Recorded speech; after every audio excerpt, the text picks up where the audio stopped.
In 2017, mother of two Vicky Phelan was given the devastating news that her cancer had returned, and this time it was terminal. Following the death of her good friend and fellow cervical check campaigner Ruth Morrissey, we're sitting down with Vicky to hear about her own life and her hopes for the future. I am terminally ill and there is no cure for my cancer. Women of Ireland can no longer put their trust in the cervical check programme. Vicky Phelan, it's always a real pleasure to speak to you, and thank you so much for coming to speak with us today. I know you're literally coming straight from St Vincent's Hospital where you've got your infusion of Pembro. So what is Pembro? What's happened today and what's it doing for you right now? Keeping me alive, basically. So Pembro, or pembrolizumab, a lot of people have the difficulty with the long version of it, is an immunotherapy drug. So most people, when they get diagnosed with cancer, the standard treatment that most people would get is chemotherapy. What I'm on is not chemotherapy, it's immunotherapy. So it's a new type of a drug that really has only come on stream really in the last, I would say, 5 years really. And what the difference between this and chemotherapy is, chemotherapy literally doesn't target your cancer, it kind of floods your body, and they're just hoping that it'll, hit the tumour, but it also kills good cells as well as bad cells, and that's why people are so sick and have so many side effects and lose their hair and all of that. Whereas with immunotherapy, the drug I'm on, I haven't lost my hair, I have a great quality of life. It actually uses your own immune system to attack your tumour. And the thing with cancer is, regardless of the fact that, say, there could be 3 women like me with cervical cancer, but we don't have the same type of tumour. I think people, are often don't understand why, cancer is so difficult to treat, because everybody's cancer is different, because my cancer would be totally different to somebody else, even though we might have the same cancer. It's made up of different your genetic makeup. So like I have 5 tumours, but they could all have different genetic makeup, and that's the problem. It's trying to target all of those. So the beauty of immunotherapy is it's actually using your own immune system to target your cancer, and that's why, I'm still alive, 2.5 years later. And you get cycles of this every 6 weeks. Yeah. Are there side effects? At the very beginning I did. So I was on a 3-week cycle at the very start, and I actually moved over to a 6-week cycle just before Christmas because we were going to New Zealand. The only side effect I've had with the 6-week cycle is I get sick maybe once every, and it kind of happens nearly on the 3-week mark. I get one day where literally I'm vomiting all day long and really bad headache, and kind of have to stay in bed because it's almost like a vertigo type of effect where if I move at all I'm vomiting. But other than that, in between, my quality of life is excellent. So I can put up with one day of getting sick. And are there limitations to the number of cycles of this immunotherapy that you can have? How they figure out whether or not this will work for you is they take a sample of your tumour and they test it. So they test it to see if you have markers that will respond to this type of drug. So you have to test above 55%. So if you don't have 55% of your tumours that will respond to this drug, they won't give it to you because it's so expensive. So I tested between 65 and 75%. But that means that there's about 25% of my tumours that won't respond to this drug, which is why I still have, a fairly sizable 5-centimetre tumour. So I'll get to a point where, I'm stable at the moment, but that will probably start creeping up. And then you're hoping that there's something else, that will kind of... and I'm always looking for backups. I have one at the moment if I have to. And hopefully it's in London. Before that, I was looking at America. So you're always researching the next possible treatment. You don't look at it and say, when this Pembro lapses or stops working for me, that's it. Yeah. That's the way I operate anyway, I suppose the way I look at it is, I saved myself really, by researching this drug. They weren't giving me any good news. They basically told me to get my affairs in order, and if I had, definitely if I'd gone for the palliative chemotherapy at the time, I would have been dead within 12 months. So the fact that I'm still here 2.5 years later is testament to me kind of doing the research and pushing to get on this drug, even though there was no real evidence that this was going to work, because the only trial I found that had been carried out on women with cervical cancer with Pembro was on 7 women. It's a very small trial, it's tiny, and of the 7, 4 had partial responses, 2 had full remission, but the rest then died. So you're not looking at great numbers there, but at the same time, I thought, well, why shouldn't I have an opportunity to see if this works? And I kind of kept pushing until somebody got me on it, you know, really. When, you know, I suppose the way I looked at it was I was backed into a corner, and you'll fight, won't you? Especially when you have small children, to see, you know, to get a chance to live, basically. More time. Yeah, that's it, yeah. And are your doctors able to predict at all what is going to happen to your tumours, or, you know, at what point Pembro might not be as successful for you as it is now? Or do you just take each cycle as it comes? I know myself, you know, from talking to my doctors and what they've explained to me. So I have 5 tumours that form a mass around my aorta. It's near all of my organs. So, like, if it started growing, it would start encroaching on liver, lungs, kidneys, heart, you know, and like, so there's no possibility of surgery because of the fact that, you know, it's one of your biggest arteries in your body. Radiotherapy would damage organs as well. So that's why the only option for me is medical, really, you know, some kind of drug like what I'm on. Do you feel, Vicky, then, that this wonder drug, which it is, I think, for you, that there's an indefinite amount of time then at this point? Is that hopeful? Yeah, yeah. I mean, I'd hope so. I would hope that I get another year or 2 on this, hopefully. But you never know. I mean, unfortunately, I haven't had any shrinkage, you know, in well over a year, probably about 15 months now at this stage. And that's a worry because you're waiting for it to start creeping back up. But, like, at the same time, I know my own body, and because I was so sick before and I was so close to kind of really, you know, within weeks of dying, I kind of know what to look out for in my own, you know, the type of pain. And I mean, one of the big things for me was, I mean, my tumour was so big, it was pushing out my stomach. I looked like I was about 8 months pregnant. So I know if that starts happening again, you know, that's one indicator. The other one is you get this kind of a tugging sensation because all of my tumours are my lymph nodes, so it kind of pulls. It's very uncomfortable, so I couldn't sleep in a bed. I was sleeping in a recliner. So, you know, they're all, you know, I suppose the fact that I know what to look out for.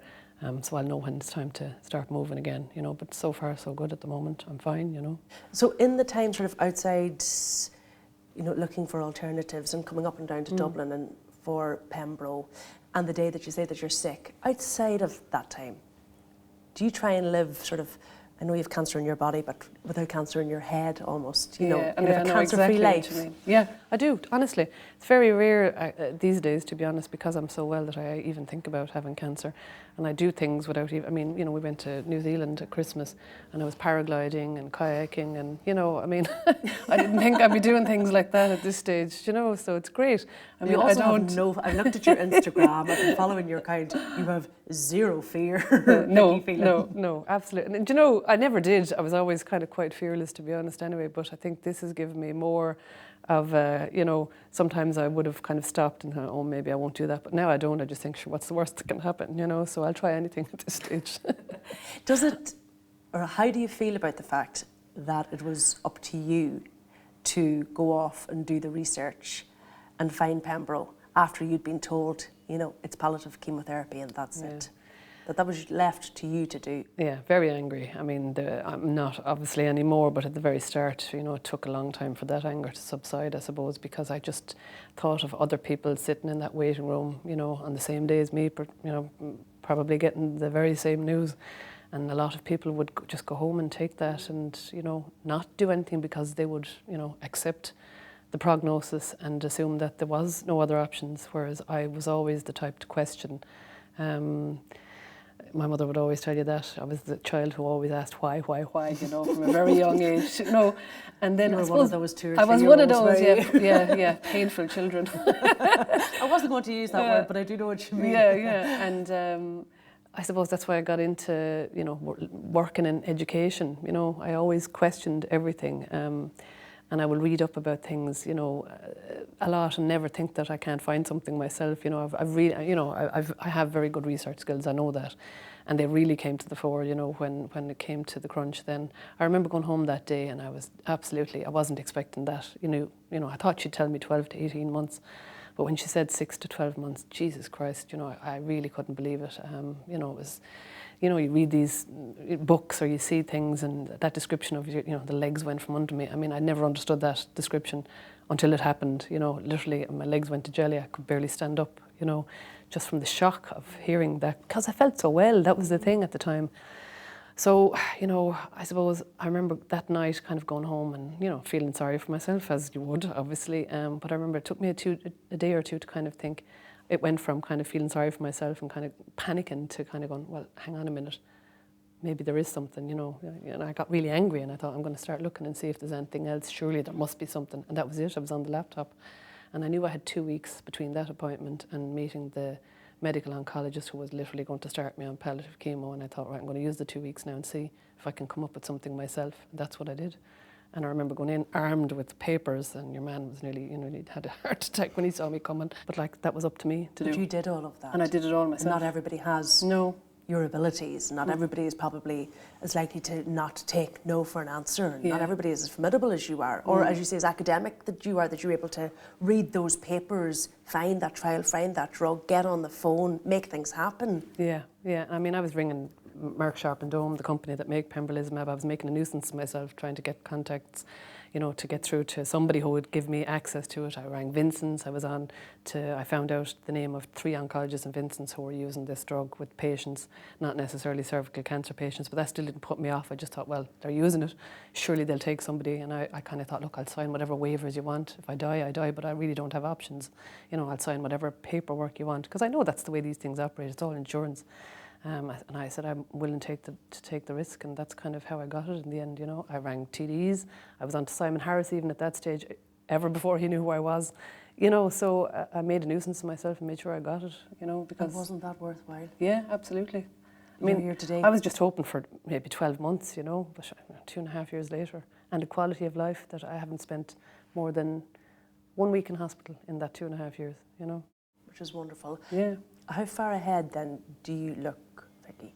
Me, I don't ever look too far ahead, to be honest. You can't, because I've seen so many women die over the last 2.5 years that, you know that you can't plan that far ahead. So for me, I kind of maybe go 6 weeks, 8 weeks. I don't ever really plan much beyond that, because if you build yourself up too much and then something doesn't happen, it's very hard to come back from that in this situation, you know, very hard, because it's already difficult enough kind of, you know, knowing that you're facing into this. So last year, for example, my son made his communion, and that was my goal, you know, to get through the communion. So you kind of just give yourself little goals all the way along, you know. And you just keep achieving them.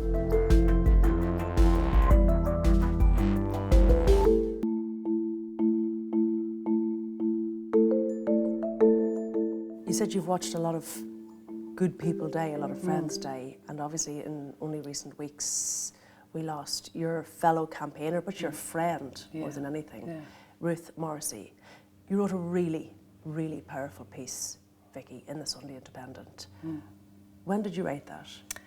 I started writing it, I think, that night, actually, when Ruth died.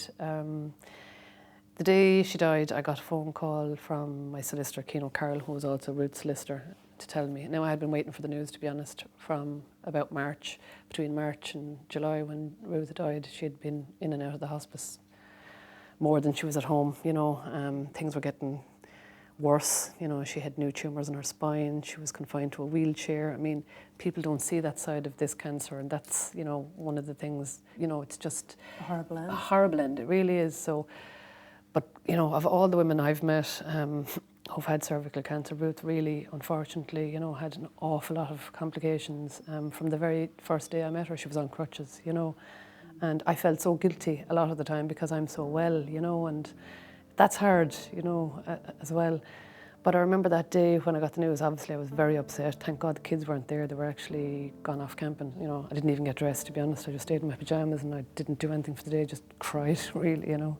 It really hit you? Oh, very hard, yeah, because we were such good friends, and she was so young, you know, and she was really looking forward to her daughter making her communion. That was her goal, you know. They'd gone off shopping for the dress, and if COVID hadn't happened, she would have made the communion in April, but, you know, it didn't. So nothing kind of went her way, you know. It's very hard. But then the sadness kind of turned to anger when I read her husband's statement, because you could feel the anger in his statement about the way she was treated, and I thought I couldn't kind of, on the day of her death, I thought I can't come out and say these things because, you know, out of respect for her, obviously. But I just wrote it down myself, the anger. I just put it down on the page. I keep a journal. I've always kept a journal, especially when things are bad. So I just wrote down, you know, exactly how I felt, just dumped it on the page. And that kind of formed the basis of the article. And it was about 2 days later I decided I had to make this public. I had to do something because, you know, we had all these apologies coming out, hollow, false apologies again. You know, it's not the first time we've seen them, and I just got angrier and angrier, and I thought I have to, you know, make people sit up and listen. And I just literally wrote the whole lot. How you really felt. How I felt, yeah. And I know it was hard, and I remember saying to my parents about, you know, I said, look, it's quite hard for them, you know, for my family to read what I wrote is hard. Because we don't really talk about, it's not that we don't talk about me dying, but, you know, I probably talk about it more than they do, but they don't want to talk about it, you know. But for me, I have to, because I'm kind of, I suppose, trying to prepare them for it as well. Because it is going to happen, you know, unless a miracle happens, really, you know. 5 years, I would say, at the most, you know, I would say 3 probably, just with everything I know about this disease. And it's very hard for my parents and my family and my kids to hear me talking about it, but I suppose that's my way of dealing with it, because I think it's worse if you, for me, I suppose, waiting until the end. You know, there's no point in doing that then, and then everybody's up in arms. But yeah, my parents were quite upset, obviously. I wanted Mum and Dad to read it before it was published, but they don't read anything on a laptop. So they waited until the Sunday, but yeah. They were taken aback by... Yeah. Were you able to go to Ruth's funeral? Yes, I was. So we did a guard of honour at Ruth's funeral, and then I met with the family afterwards. And what was going through your head? Kind of a bit like, I felt the same kind of thing as I had at Emma. I went to Emma VICKY PHELAN's funeral as well, and it's kind of like watching, for me, it's like watching my own funeral kind of happening, you know, and this is going to be mine in a few years, and it's hard to stand there and watch that, you know, because you know the way it's going to end. It took me a couple of weeks now to just come around from Ruth's, to be honest. And it's very hard. Death is hard anyway on everybody, isn't it? And, you know, it's hard to believe that I'll never see her again, you know. And because of COVID, I hadn't seen her since February, whereas we would have met really regularly up to that point, you know. And what's also, I would imagine, for you, because I know how much your family mean to you and your kids mean to you, is to see Ruth's family, to see her husband, to see her daughter, to look at Libby and look at Paul there that day, and to see the devastation that's left behind. Yeah, yeah, that's it, yeah. And, you know, Ruth and Paul and Libby, they were a real little unit. They were one of those families that did everything together, you know, and that was all that was important to Ruth, was her family, you know, and doing stuff with her husband and her daughter. And like, Ruth couldn't have any more kids because of cancer, you know. She would have loved to have had them, but, you know, unfortunately, you know, she could only have the one, and that's another thing that was kind of taken from her as well, you know, at a very young age. You said you were obviously devastated and then so angry, and I want to read you what you wrote. I am here to tell you now, while I still can, that I don't want your apologies. I don't want your tributes. I don't want your aide de camp at my funeral. I don't want your accolades or your broken promises. I want action, I want change, and I want accountability. Do you feel confident, Vicky, at this point in your life that you're going to see that? No, not in my lifetime, no. And it's a terrible thing to have to say, but no. I think we'll get some of it. You know, some of the things I've asked for are doable. They're kind of already half done, like the patient safety bill that will bring in mandatory open disclosure. That was already brought before the last government. It just has to be drafted into law, and, you know, I will be pushing for that to happen as soon as they come back in September. And the Taoiseach has said, Leo Varadkar has said, that will be coming in front of the Dáil in the next Dáil session. So does that reassure you? Well, not really, because he only said that because of my article and the pressure that is being put on the government. Do you know what I mean? There was no talk of it until I came out with my big angry piece, do you know what I mean? And Ruth having died the previous week. But there are some things like the National Cervical Screening Laboratory, so to bring screening home, which is a big one. And in fairness, the HSE have come out and committed to having that up and running by 2022. Now, like everything, look at the Children's Hospital. You know, we'll see whether that'll actually happen, but I do think that it will happen, but it may take a bit longer. But one of the positives, I suppose, that has come out of, you know, with the cervical check scandal is that, you know, there's been a huge drive to kind of revamp the national screening service and the cervical check programme. So I spoke actually only a couple of days ago to the new CEO of the National Screening Service, and she's worked in the NHS in Scotland for the last, you know, 15 or 20 years. and I really like her. I think she's going to be very good. You know, which already kind of told me what she thinks is wrong, what needs to be fixed. So, and she's chairing this committee that's overseeing the development for the new cervical screening laboratory. So I think there's a lot of positives, but I don't know if I'll see them all. I mean, it would be great if I do see them all before I go, but at the same time, if I knew that they were nearly there, I'd be happy. But, you know, my kind of motivation for this is, you know, I have a 14-year-old daughter who has had her HPV vaccine and hopefully will not develop cervical cancer, but unfortunately it is hereditary. So, I mean, I have a huge, you know, motivator to get this right.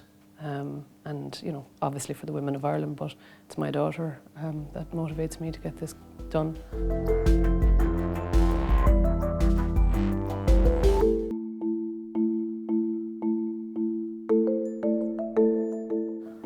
One of the big things for you too is this tribunal, isn't it? Yeah. I mean, we had the promise from Leo Varadkar a number of years ago that no other woman would have to go before the courts, but in recent weeks he really has admitted, hasn't he, that he made a mistake there, that there would be circumstances where there was a dispute about facts where you would have to go through the court system. He said he wished he'd been better informed a couple of years ago. It was a bit of a U-turn. How do you feel about that?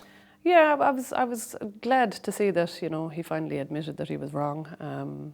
Because it's not something that he does very often.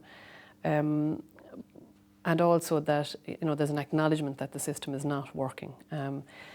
I do think one of the good things that Ruth's case has brought about, and it's a huge legacy that she's left behind, is that in the Supreme Court ruling, you know, that will happen now, that what some people don't really understand, the big thing that has come out of that ruling is that before Ruth's case, and, you know, for my case and Emma's case, and, you know, there was a couple of other anonymous cases, you know, if you were taking on a case and suing for a misread smear, you didn't only have to sue the HSE, you had to sue whatever labs had your smears misread. So in my case, I only had one lab, but like Ruth had two labs. So you have three defendants, you know, a huge team of lawyers and barristers and solicitors, which costs a lot of money. And it's very hard then because they don't all agree. You know, some will allow for some things, some won't. You know, there's a lot of bargaining going on a lot of the time. Whereas now what happened in Ruth's case is that the judge, the Supreme Court Chief Justice Frank Clark, ruled that the HSE have now been found to be primarily liable for the screening programme, regardless of the fact that these labs are, you know, are obviously overall responsible for the negligence. If there is negligence in the smears, it's the HSE's responsibility to oversee the programme. So now women will only have to sue the HSE, and then the HSE pursue the labs. And that will make it a little bit easier on women and should fast track things as well, please God. But we'll see, you know. Do you know how many women are before the courts at this point? I think there are something like, did they say 130 cases pending? Now, not all of those would be like my case or Ruth's case where there's huge negligence. Some of them may just be cases that are pending for the non-disclosure, and that's what the tribunal will actually help, you know, and will fast track those cases. So not all of these 130 cases are going to have, you know, big payouts. And the other thing I think that really bugs me is that people assume that, you know, all of these payouts are coming from the state's purse. They don't. You know, the payouts, you know, my payout was only 25,000 out of my 2.5 million payout was paid by the state. The rest was paid by the labs because they're the ones who were negligent. So, you know, there are people out there who kind of wrongly assume that, you know, these women are going to bring down the screening programme and break the state. We're not. You know, it's the labs. If negligence is proven, it's the labs that are responsible. And they pay insurance for that. Exactly. In terms just of that tribunal, the Health Minister now, Stephen Donnelly, has said that that is going to be up and running without delay. And I know you've been calling for this for a very long time. It's coming up in 2 years, is it this December? Yeah. Do you have faith in that commitment from him?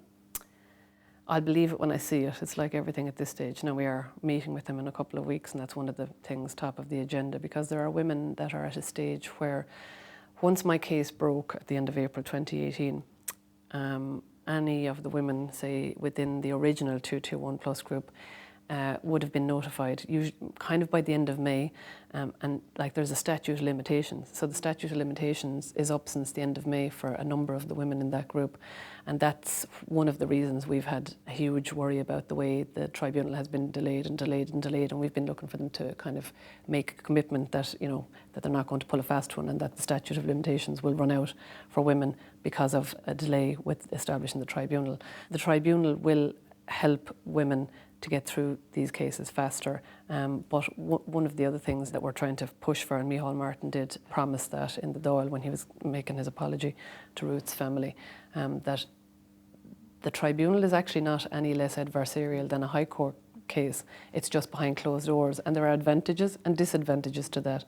I mean, the media have been fantastic in highlighting what has been going on in the court cases. If that they're not allowed into these cases, you know, the behaviour of the labs or the HSE may not be, you know, great. And I know I've had experience of it. It can be very aggressive, and the questioning can be very aggressive and very personal, and it's very hard. Whereas if the media are there, they tend to behave themselves a bit better. So we're looking for a less adversarial tribunal. So we're looking for it to be amended to, especially now that the HSE has been found to be liable, the fact that there's not going to have to be labs there, that should be possible. And we're doing this not just for, you know, the 221 women and their families. We're doing this for the women of Ireland, you know, and to make. You do feel that sense of responsibility, don't absolutely. you? I get that from you. I do, because women contact me all the time from around the country with horrible stories, you know, and women, you know, we don't have a great track record in this country with the way we treat women, and you know, it hasn't really improved, to be honest, you know.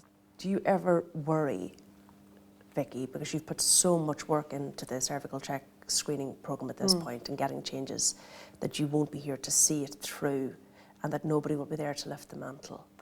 I do worry that I won't be here, you know, and that's a huge thing for me, because I'd love to kind of have it sorted before I go, you know. There's that kind of a thing.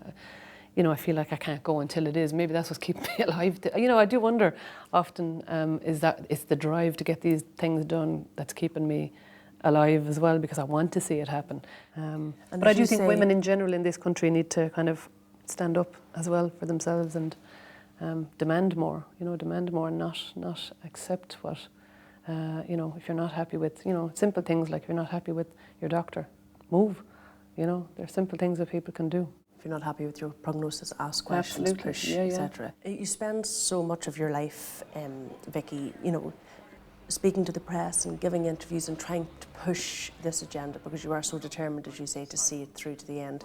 I wonder then, how does that impact on your family life and on your kids? I know you've always said you're honest with your children, you're an honest person, but you're also a mum first and foremost, who tries to protect their kids.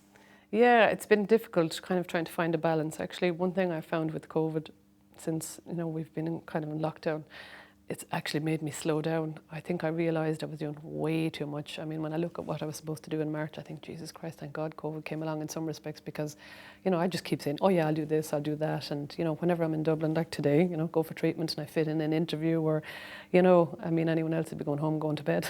You know? But that's just the way I am, I suppose. I kind of, you know, I feel like, at least when I'm in Dublin, you know, I'm not away from my kids for an extra day, so that's why I try and fit it in on days where I have treatment. You know, I might have 2 or 3 different things, so that at least when I go home, I'm with my kids, and that's the way I kind of do it.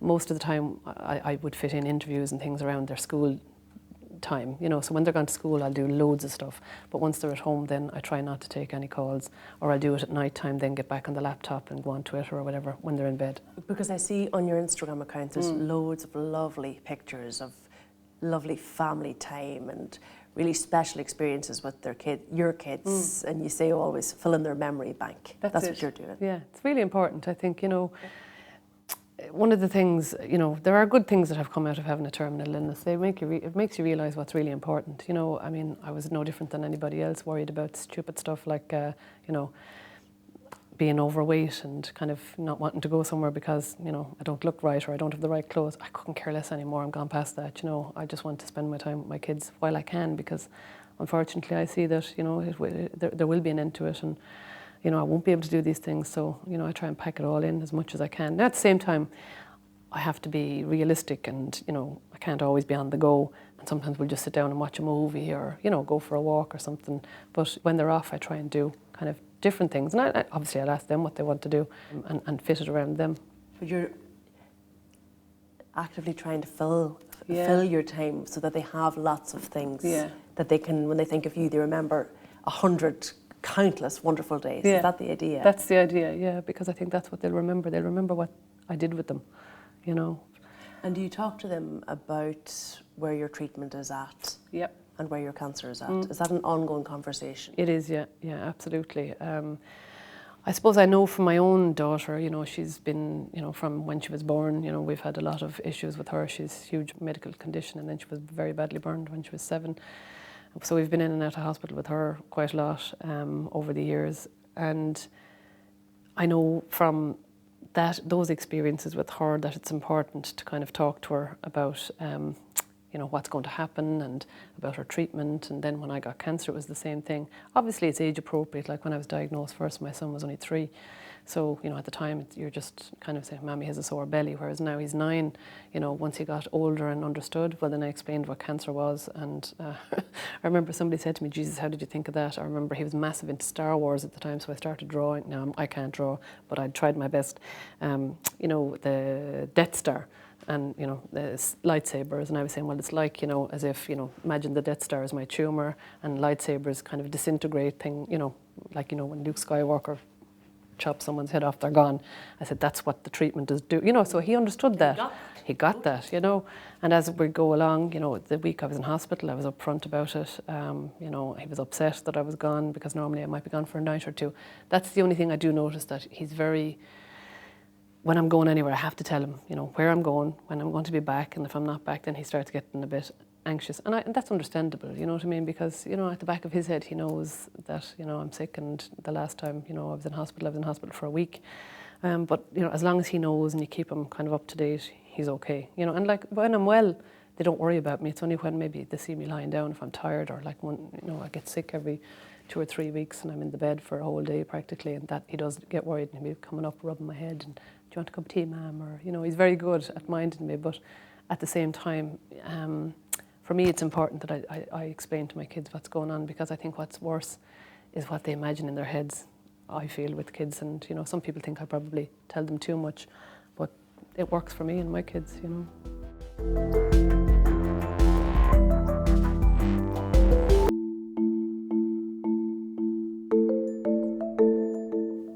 What is your own situation now at home? Because you spoke very honestly about your marriage and the fact that you were no longer married to your husband, and that you had separated. But he was living in the house because you were so conscious, I suppose, of the kids and creating any upsets for them, or any further upset. Is that still the case? Yeah, so before my cancer came back at the end of November 2017. And in May 2017, we had made the decision to separate, before my cancer came back. Now, we hadn't, at that stage, Jim wasn't working, he was still in college, and we couldn't afford to separate and, him to move out. Like a lot of couples, we weren't in a position that, we could have 2 houses. So we didn't really know how it was going to pan out, but we had made the decision to separate. Then my cancer came back and kind of put that spanner in the works. And in November, then when my cancer came back, I kind of said, we sat down and I said to Jim, I said, look, I can't, for the kids, I said, I really can't do this to them. My cancer is back. At that stage, I didn't know how long I was going to get until, January. But I knew it wasn't good. I knew it wasn't going to be good. And I said, I can't have a situation where, I could be dead in 12 months and us separating. I said, it's just too much for the kids. So I said, if we can just stay together for the sake of the kids, and, obviously we're kind of not a couple, but, as far as possible, try and co-parent and be a family. And that's worked, for us for the last 2 years, nearly 3 years at this stage. Wow, and you still do that? Yeah, we still do it, yeah. It works for us for the moment anyway. I wonder, given everything you're going through, do you miss having that sort of companion though? That kind of intimate companion, that person that you go home to at the end of the day and you don't have to put a brave face on anymore, and you just utterly be yourself and tell them how you're really feeling? No, I don't, to be honest, because I have great friends, and my parents, my parents are great support. I'd be lost without them. But, for me, I suppose, I just think with this type of cancer in particular, it's very hard on relationships. You know, I've read research on this, up to 50% of marriages break down after cervical cancer diagnosis. And there are lots of reasons for that, obviously with where your cancer is. It's very hard to get your head around the fact that you've got a tumour in your vagina, you know what I mean? And when you do have treatment and you're poked and prodded to within an inch of your life, and you know, really your vagina is only medical, you know what I mean? It's very hard to go back to seeing yourself as a sexual being after that. So I found that very difficult, and I suppose because our marriage was already kind of breaking down, you know, there was no coming back from it, you know what I mean, at that stage, whereas a lot of other women I've met try, you know, to kind of get back to some type of intimacy, and if they had a good, strong marriage beforehand, you know, they might survive it, but a lot of them don't, you know, it's very hard. Do you think your original cancer diagnosis contributed to your marriage ultimately not working? Yeah. Now we'd had, Amelia had had her accident the year before my cancer, and that really was one of the big things that, you know, kind of contributed to you know, the breakdown of our marriage. And a lot of people say that when a child has had a traumatic incident, that it either makes, or, you know, it's very hard, because now thankfully both of us were there at the time, because I've spoken to other families who would have been in a similar situation. So there was no blame game. There was no, you know, kind of him wondering, well, you know, did you do the right? Do you know, we were both there and we did exactly what we should have done, you know, but it was very hard for us. We both deal with things very differently. I'm a talker, I have to talk, you know, and he's not. And, you know, it was very, very difficult to get through it because it was so traumatic for us, you know, burn injuries. Like, of all the things that has happened to me, that is the worst. Your child. I would go through anything again. I would not go through that. No way. No. Horrible. Really horrible. You know, and she spent 6 weeks in hospital. Dressing changes were horrendous. They used to have to give her morphine, you know, before it, and it was horrendous. Yeah. It left its mark. Oh yeah, for years, you know. I mean, I can just about talk about it now, but it's about the only thing that makes me, you know, get upset. I can talk about most other things, but not that. Why is that, do you think? It's so traumatic, you know, and it's your own child. I suppose I'm such a control freak. It's easier when it's happening to me, but when it happens to your child, it's very hard because you can't take that pain away. That's it. And that I felt totally helpless and powerless when it happened to her because I couldn't take her pain away, you know. Which is what a mother always wants to do. Yeah, absolutely, yeah. So I suppose when I got diagnosed with cancer then, that was my big priority, was to try and shield the kids from it, but not pretend it wasn't happening, you know, but to be there for them as much as I could, you know, because I couldn't do that for Amelia, you know, at the time. So that was kind of my motivator, really, to kind of make sure that they were okay. Because I would imagine, more than anything else, as a mother, it's the idea of leaving your kids. That's the hardest part. Oh, that's the hardest part for me, yeah, absolutely. That'll be the worst of everything, you know, really well, yeah. But I suppose my big thing is, you know, Amelia's going into junior cert year now, so, you know, I'm kind of thinking ahead. If I could get her through junior cert, Dara will be 10 in February, double digits, you know. I kind of think I'll have a good, you know, I suppose when I was diagnosed first, Dara was 3. So, you know, I'm doing well that I'm still here, and he'll be 10 in February, so. And you feel you've left them with a good grounding. Exactly, yeah. And you're still here, obviously, Vicky, very much here, but they'll know exactly who you are, and they'll remember, as you say, everything that you've done. Yeah, and absolutely. I think when kids are older, they have better memories, and that's why I do so much with them and spend so much time with them, because I want them to have those memories, you know, when I'm not here. So. But that's the tough part, isn't it? Yeah, that is the tough part. And then, you know, I don't kind of think too far ahead, because we went to London last October, myself and Amelia, to see a concert in Camden. And I remember walking through Camden. It was Amelia's first time in Camden, and she loved it, you know, just kind of so cosmopolitan, so different. And she was talking about going to college, you know, and she said, oh God, wouldn't it be great if I came to London to go to college? And we were talking about that. And I remember that night going to bed, and I got upset because I thought, God, I'm not going to be here. Do you know, I have to pull myself back from those because I can't go too far ahead. You know. That's just really difficult for you, obviously. That's when I lose it, you know. Because you want to be here for everything, don't you? Yeah. That's why you bring kids. Nobody wants to miss those. Yeah. So, you know, you don't think too far ahead. You can't. Because when you start thinking too far ahead, then you know, well, what if I'm not there for that, you know? But that's what drives me on, you know, at the same time. What do you do in those moments to say? Do you allow yourself to feel it? You have to. You have to. Yeah. But then I kind of pull myself out of it, you know. It takes a while sometimes, but usually I'm fine. Kids don't like to see their mummy cry, do they? No. Mummies have to put on brave No, faces. but you know what? I think it's good for them to see it too, you know, and That's I do plenty of it with my kids. In fairness, Amelia's nearly 15 now, and you know, she's very tuned into what's going on, yeah, and she's very good, I suppose, because she's been through so much herself. She's much more grown up than a kind of a teenager, you know, of her age, because of what she's been through herself, you know. So she'd be very good, and she'd know by me whether something's bothering me or not, you know. She's becoming a pal. Yeah. Actually, the lockdown has been great for that. We've spent a lot of time together. Now we kill each other as well. Because she's very like her mother. She's exactly like me. She's stubborn. She's, you know, feisty, and which is good. It'll stand. I know she'll be fine. Exactly. That's it. Would you ever like to meet anybody else? Me? No. No, absolutely not. I'm happy. I'm too set in my ways now, Ciara, at this stage. I think I'm happy now just to spend whatever time I have with my children and my friends and my family, without kind of adding somebody else into the mix. It's just one other thing that I wanted to ask you about Vicky, because when you wrote that piece, you said that all the changes in cervical check that you have called for time and time again, let that be Ruth Morrissey's legacy, but let my legacy be my right to die on my own terms. Yeah. What did you mean by that? I remember when I wrote that, you know, at the end I kind of thought, oh, maybe that's kind of taken away from, you know, the focus of the piece. And I sent it to Alan, the editor, and I asked his advice, and I said, do you think maybe leave that out and just, you know, focus on kind of the cervical check issues and whatever. And the reason I kind of put that in there was because I'd actually had a phone call from Jean O'Kenny, the TD, who's bringing this bill forward again. It was brought forward in 2015, and then it didn't go through, like a lot of things.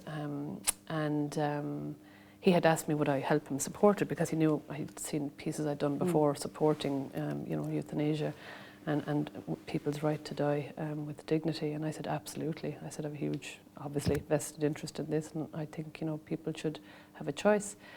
Because unfortunately, in my position, you know, I wouldn't be able to get on a plane now and go to, you know, Switzerland or Oregon, because, you know, I wouldn't get there because I'm known at this stage, you know. And as well as that, I wouldn't like to do that, because, you know, I want to die at home in my own country. I don't want to have to go somewhere else and have my poor family travel over and then travel back with a coffin. Do you know what I mean? So you don't want that trauma for them. I don't, no. Yeah. And I just thought that was in my head, I suppose, and that's why I put that in. But I did ask Alan about putting it in, and he said no. He said I think, you know, it's a good.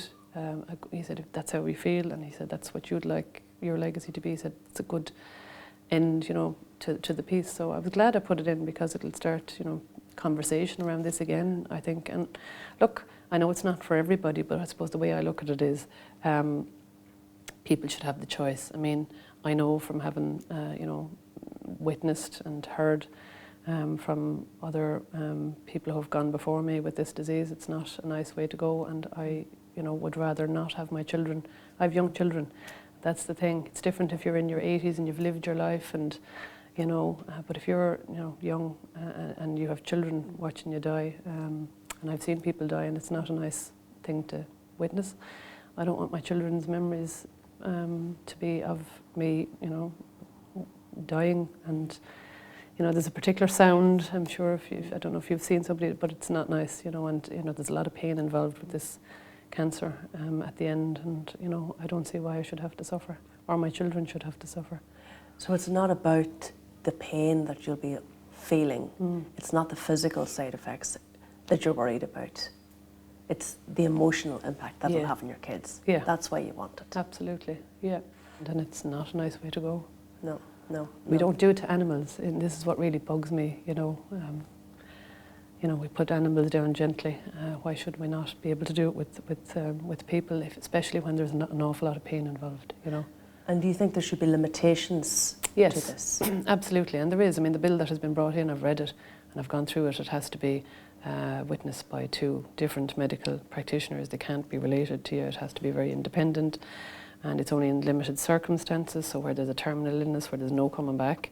And I do understand that there are people who would be worried that, you know, there would be families who might abuse it, or there's an elder relative and, you know, they want to kind of, you know, finish it off, you know, rather than hanging around, you know, whatever the reasons are. But I think, as you know, there's plenty scope within the bill for that to be very well marshalled, you know.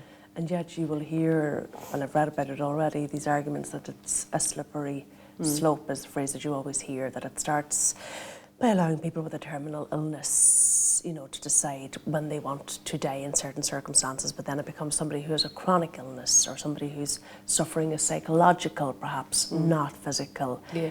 And that it broadens and broadens and broadens once it gets a foothold here. Would that worry you?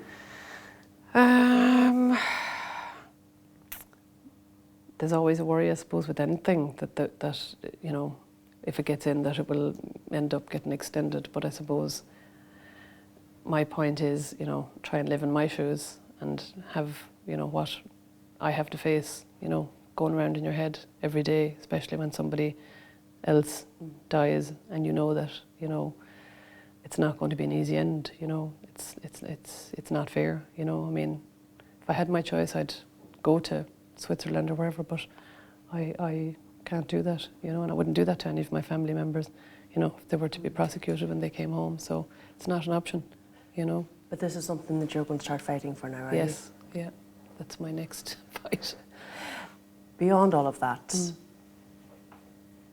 what's your dream now, Vicky? Whoa, God, I wasn't expecting that question. So we're at the end of August now. My big thing, I suppose, is to get my son to 10 and hopefully get my daughter through her junior cert, because I think that's a big thing for mothers to be around for. Beyond that, just to be as well as I am, really. I mean, I don't have any big dreams or aspirations, just to be well, to do what I'm doing and, you know, hopefully see some of these things through before I go, really. Other than that, you know, spend time with my family and friends. I really don't have any big kind of bucket list things, you know. Quality time with Quality, the kids. yeah, that sounds good to me. Yeah. Vicky Phelan, thank you as always. Thanks, Ciara. If you have been affected by any of the issues raised in this programme, please visit our support page, virginmediatelevision.ie/helplines. There you will find a link to the 221 Plus patient support group, who are there to provide information, advice and support to the women and families directly affected by failures in the cervical check screening programme.